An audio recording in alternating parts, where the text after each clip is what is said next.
How's it going, you guys? Heath with SakeBomb Garage and MiataSpeed. We're going to do a very quick video for the install of the NA/NB hood struts. Also have some additional ones for the NC and the ND, but for now, either the carbon version or the standard black version. They're both going to install the same way. Come with brackets in the kit. Very simple, but we'll walk you through it. There should be a right and a left sticker on the bracket itself. It's a black bracket here. You're going to take out one of your hood bolts or hood nut and replace it with the bracket as shown here.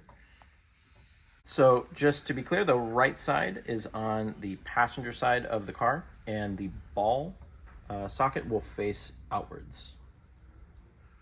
We have a ball stud that's going to engage on the bracket.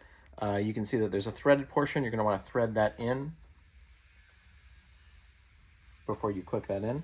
The second piece is the center bolt on the fender. So you're going to go ahead and remove, it looks just like this. You're going to remove this bolt and you're going to replace it with the ball stud. There's a little metal clip here. You'll find this metal clip in the package. You'll click the ball on and you'll swing that little metal clip that retains the ball onto the end of the socket. You do the same thing for the top one. And just to give you a quick overview, when it closes, it should hold the hood in the up position once you're finished.